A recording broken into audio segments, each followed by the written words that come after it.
SwayamPrabha. Digital India. Educated India.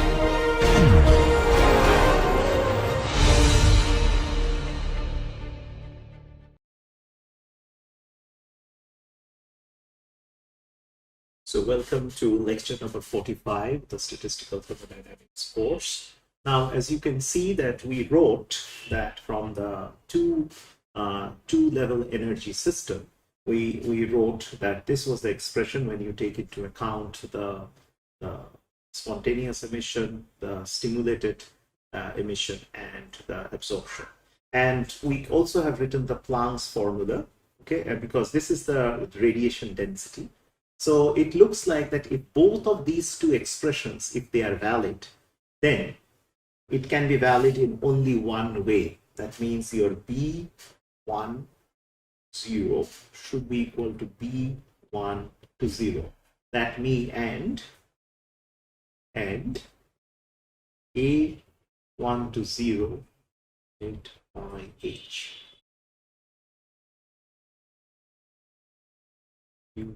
B0.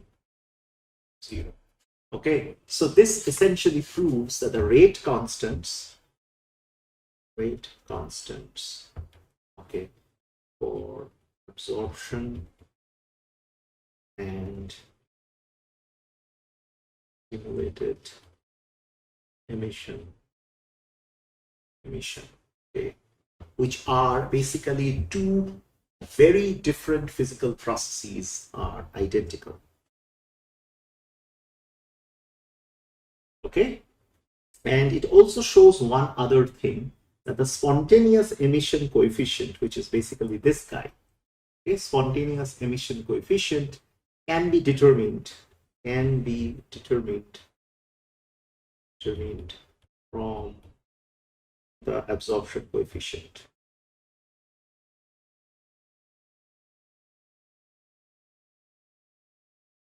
The absorption coefficient, okay. But you note this particular factor. This is very important. This is the relation between, your spontaneous emission and your absorption. So they are linked by this particular factor, which is Q.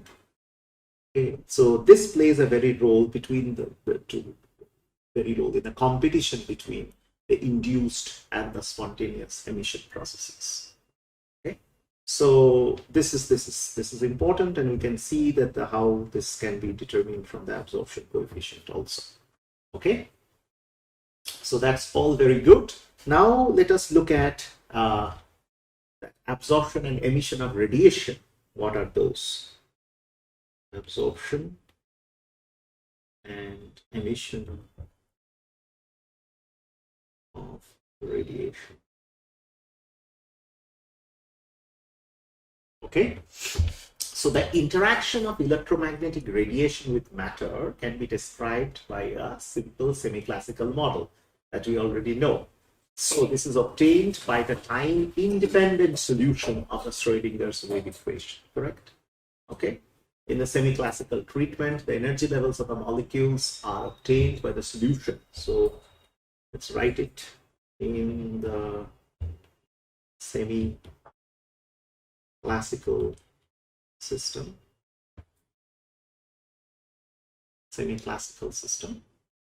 The energy levels, okay, of molecules are obtained by the time independent solution of Schrödinger wave equation.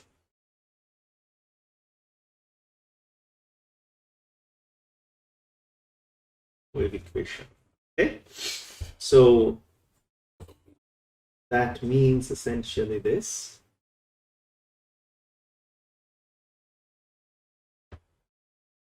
So while the electromagnetic radiation is treated in a classical fashion, classically. So if we consider a two-level system, okay, two-level system. So let's look at a simple two-level system once again.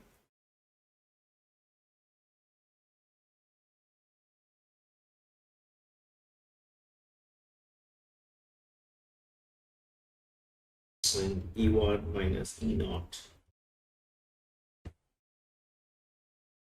So, okay.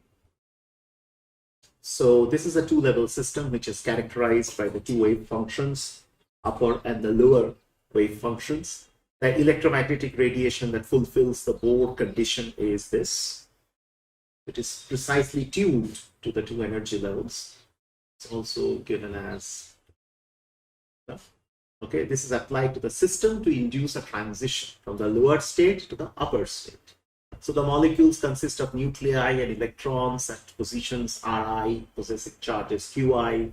So you all know about this. So if we have a Cartesian coordinate system, so the system will have, we can express that the system will have a net dipole moment in the, if we write it in a Cartesian coordinate system to begin with. It's x summation xi qi.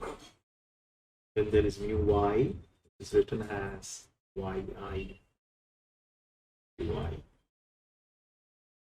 So this is the dipole moment.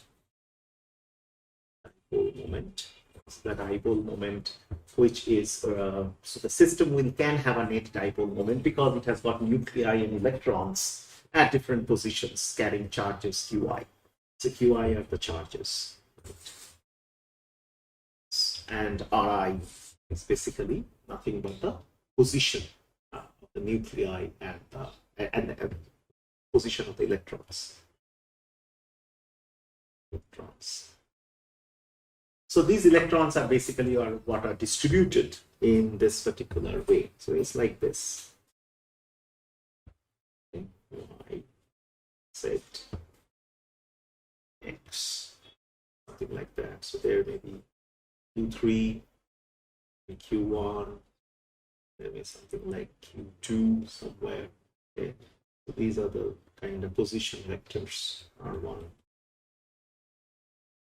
R3. This is definitely your R2. Okay.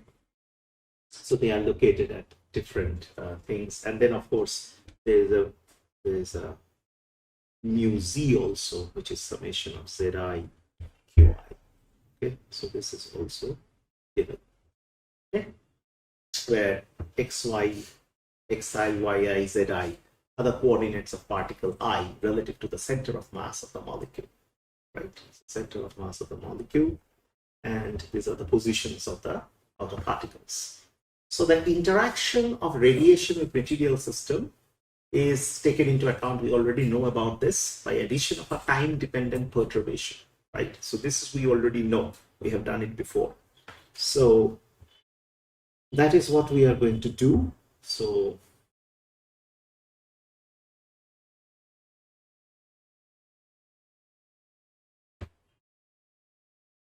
minus mu dot Et, where E is an electromagnetic field, basically. So dot cos K dot R minus omega T.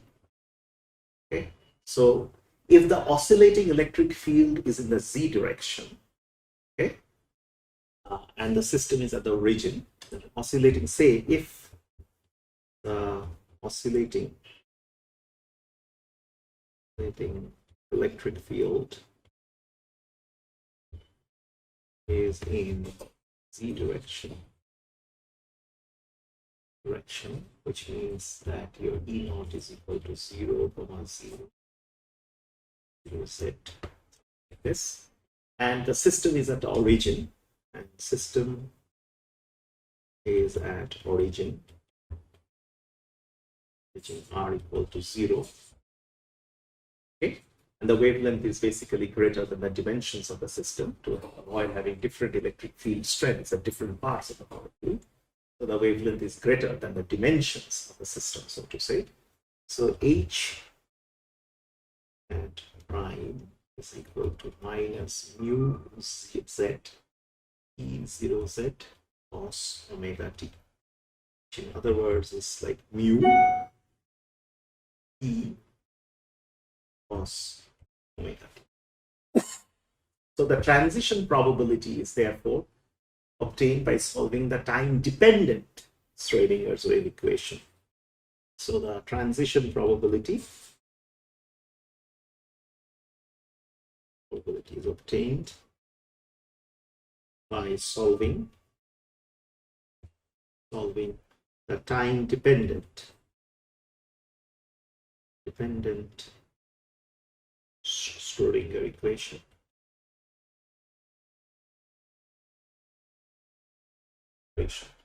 Which essentially translates to I H prime psi by d equal to H hat plus H hat prime d psi. So in the absence of this part, okay, the absence of the prime, the two time-dependent solutions will be the two time-dependent solutions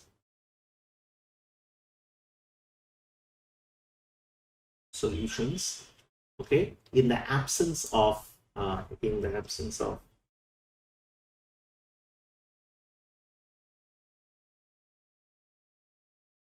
bar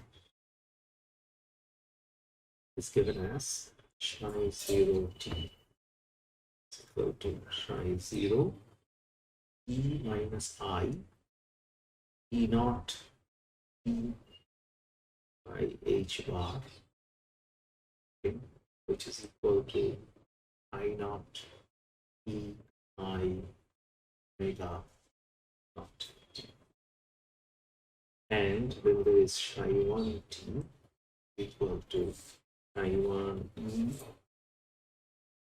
1 t divided by h bar, which is equal to psi 1 e minus I omega 1 t, where your omega I is basically ei by h bar.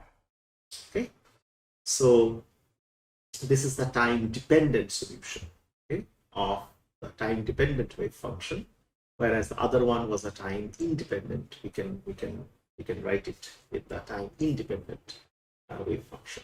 So the wave function of a perturbed two-level system, the wave function of a perturbed two-level system, okay, is given by the linear combination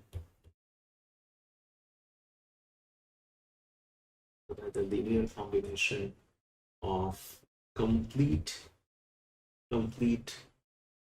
set of functions psi naught t and psi 1. Okay, great. So IT is therefore given as A naught. So this is a linear combination. So, and this is basically the time independent part. So E minus I E naught t by h bar plus this A1t given as, again, this is the time independent part, minus I E1 t by h bar. Okay, so in short it can be written as A naught, just dropping the t now, psi naught E minus I omega naught t plus A1 psi 1 E minus I omega 1 into. Okay, so this is the complete wave function.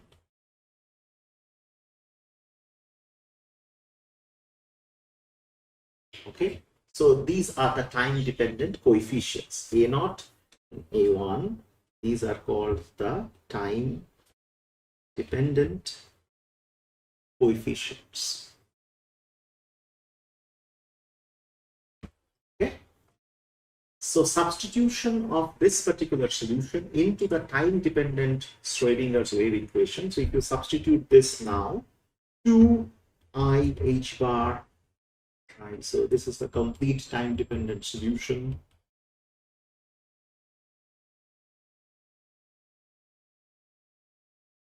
Okay, if you substitute this solution into that, okay, this leads to the equation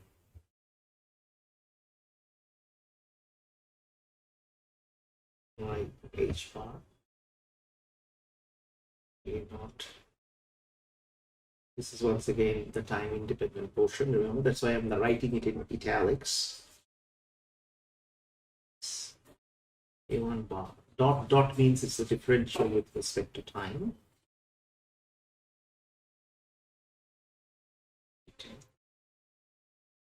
Equal to h of a naught I1 minus I omega naught into A1 psi 1 minus I omega 1. Okay, so A naught dot is equal to dA naught by dt. A1 dot is equal to dA1 by dt. Okay, so that is the whole set that we have written. Okay? And so now what we are going to do, multiplication by followed by integration over all space. So let us do multiplication by, once again, this is, I'm writing it in italics, the conjugate, or this is also the conjugate, B, followed by integration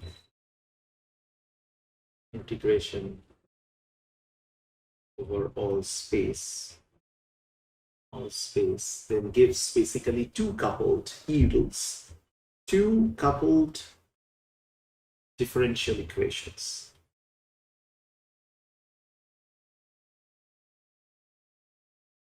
Okay, so what are those differential equations? A naught dot equal to A naught I naught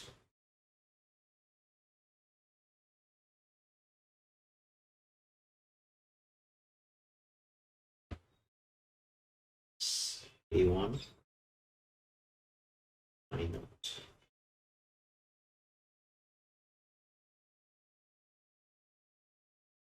I1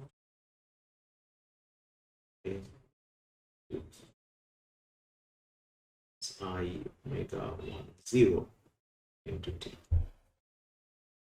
Okay, so we will see what those bracketed terms actually means. Let me write down this first, and then of course h bar A1 dot is equal to A naught I1 h bar E I omega 1 0 to t plus A1 psi 1 h at pi. Okay, so these are the two coupled differential solutions. Now, obviously, we're going to ask what those bracketed terms actually mean. So this is the Dirac notation, the Dirac bracket notation, which tells you that this is F1 A hat, this is the operator, and F3. So this is what we are trying to say. This is basically integral.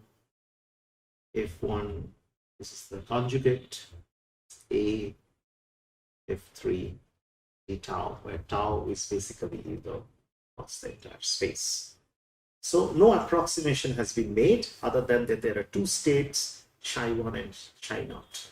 Okay, so the equations, these two equations that we see over here, okay, they completely have come out. Okay, they have completely come out and equivalent to the original Schrodinger's equation, except now that we have taken a time perturbed solution and a time non-perturbed solution, right? Now, if H hat prime is taken as minus mu E cos omega t, okay, in the electric dipole approximation.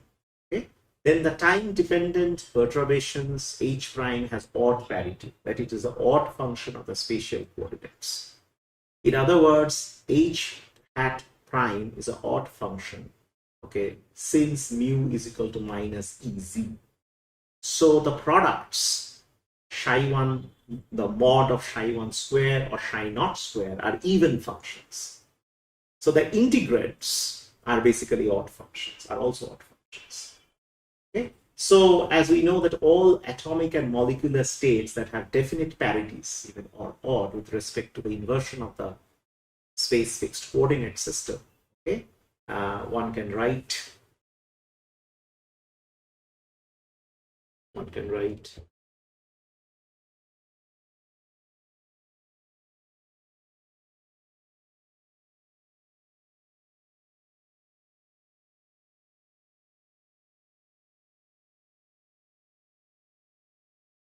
okay, is equal to 0. So therefore, using this, the equations can be reduced to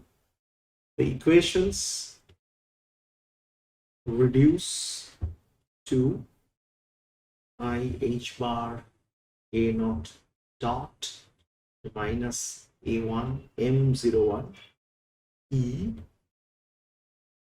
I omega 1 0 t cos omega t, and then of course I h prime a1 dot is equal to minus a naught m01 e exponential I omega 1 naught t cos omega t.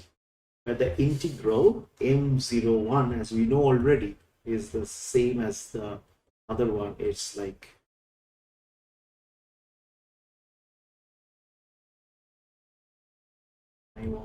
mu naught is called the transition dipole moment. This we already have learned. Transition dipole. Okay, and it's the most critical factor in, we already know, in determining the selection rules and everything. It is a vector quantity, okay, and it is m10 is a vector quantity. So it is convenient to define omega r as m10 into e by h bar. Okay. This is also known as the Rabi frequency, after II Rabi. We also know that cos omega t is equal to ei omega t plus ei minus exponential form. So therefore, the two equations for the rate constants of the a naught dot and a1 dot, okay, is then written as a naught dot is I a1 omega r e minus I omega 1 0 minus omega into t plus e exponential, it is omega 1 0 plus omega to t, okay, and this is divided by 2. Similarly, a1 dot written as I a naught omega r e I omega 1 0 minus omega to t plus e I omega 1 0 plus omega to t. Okay, so you close the bracket and then you divide it by 2.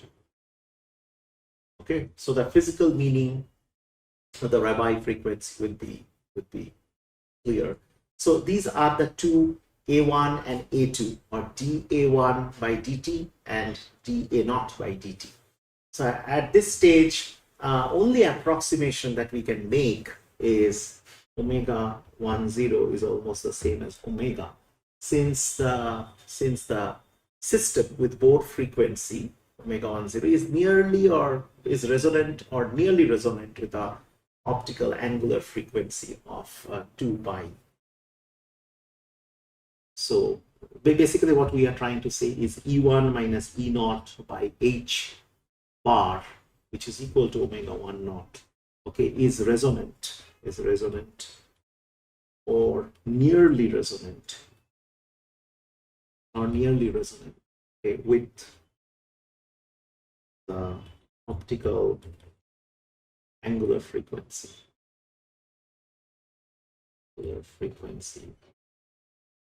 omega equal to 2 pi mu. Okay.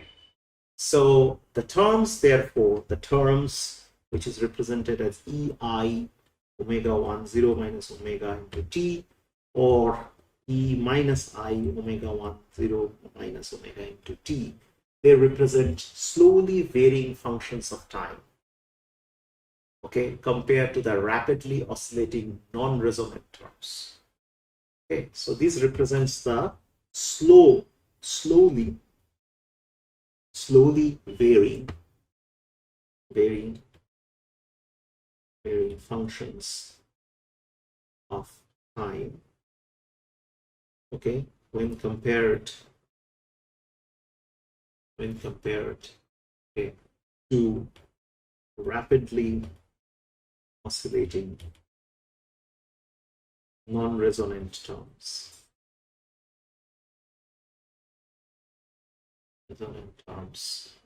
EI omega 1 0 plus omega t, and E minus I omega 1 0